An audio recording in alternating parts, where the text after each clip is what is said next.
Welcome to Poddyster Stories. Get ready for funny-eye cartoons that spark imagination and joy. කන්ද උඩින් ඉරබැස යන හැම හවසකම රත් පැහැවුණු අහස යට නිහඬව තිබුණි දිගලන්තය කියන පුංචි ගම. කුඹුරියාය මෙදින් වැටුණු පටු පාරවල් සහ වැව්කම්මලෙන් හමන සිසිල් සුළඟ මේ ගමේ සුන්දරත්වය වුණා. ගමේ මිනිස්සු හරිහම්බ කලේ මහ පොළවත් එක්ක ඔට්ටු වෙලා. මේ ගැමි පරිසරයේ හැදුණු වැඩුණු කසුන්ගේ ලෝකයේ වුණේ Tamanගේ පුංචි නිවසට පේන මානේ තිබුණු අර වැව් තාවුල්ලයි. සල්ලි බාගේ නැටි වුණාට හීන වලින් පෝසත් වුණු කසුන්ගේ ජීවිතය අඩිතාලම වැටුනේ මේ නිදහස් පරිසරය ඇතුලේ. කසුන් කියන්නේ ඒ ගමේ ජීවත් වුණු තාත්තා කුලී වෙග කරන පුංචි පවුලක කොල්ලෙක්. එයාට තිබුණේ එකම එක වස්තුවයි. ඒ තමයි පරණ ලෑලි කෑල්ලකින් හදාගත්ත බැට් එකක්. හැමදාම හවසට වෙල්යායයිනි දූවිලි පිට්ටනියේ යාළුවෝ එක්ක ක්‍රිකට් ගහන එක කසුන්ගේ ජීවිතේ ලොකුම සතුට වුණා. කසුන්ට සල්ලි තිබුණේ නැහැ ක්‍රිකට් සපත්තු ගන්න. එයා සෙල්ලම් කලේ පාවහන් නැතුව. හැබැයි යා බෝලේ අතට ගත්තම ගමේ හිටපු දක්ෂම පිතිකරුවොත් බය වුණා. කසුන්ගේ වේගය සහ පන්දුව කරකවන විදිහ අමුතුම දක්ෂතාවයක් වුණා. දවසක් ගම හරහා ගියේ හිටපු ජාතික මට්ටමේ පුහුණුකරුවෙක් වුණ ගුණවර්ධන මහත්තයා පාරායිනේ නතර වෙලා මේ කොල්ලගේ සෙල්ලම බලාගෙන හිටියා. පාවහන් නැතුව කසුන් දාපු යෝකර් පන්දු දෙකලා එතුමා පුදුම වුණා. එතුමා කසුන්ට කතා කරලා කිව්වා පුතේ උඹේ අතේ ලොකු දෙයක් තියෙනවා කියලා.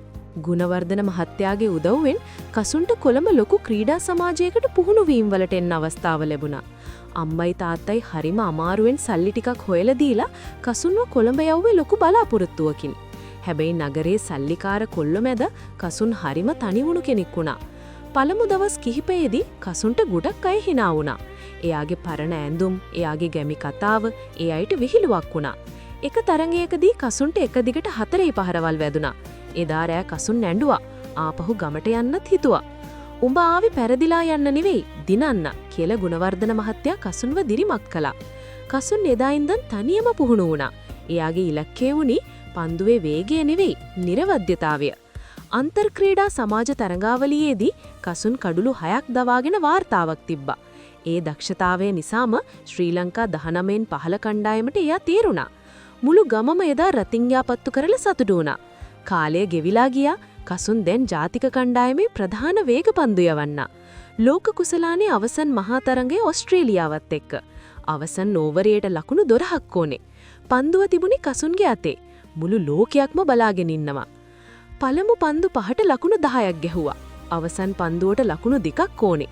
කසුන් දුවගෙන ආවේ Tamanගේ ගමේ දූවිලි පිට්ටනිය තාත්තා විඳපු දුක මතක් කරගෙන. එයා දාපු සුපිරි යෝකර් පන්දුව කෙලින්ම කඩුල්ලේ ගදුනා. ලංකාව ලෝක ශූරයෝ වුණා. ලෝක කුසලානයත් අරගෙන කසුන් ආපහු ගමට එනකොට මුළු ගමම පාර දෙපැත්තේ පිරීලා හිටියා. එයා කාර් එකෙන් බැහැලා මුලින්ම ගියේ වෙල්යායේ අයිනේ තිබුණු අර පරණ දූවිලි පිට්ටනියට. එතන හිටපු පොඩි ළමයෙකුට Tamanගේ සපත්තු දෙක දීලා කසුන් කිව්වා හීන දකින්න පුතේ. ඒවා හැබෑ කරගන්න පුළුවන් කියලා. මේ වගේ වීඩියෝ තවත් බලන්න Poddyster Stories YouTube channel එක subscribe කරලා තියාගන්න.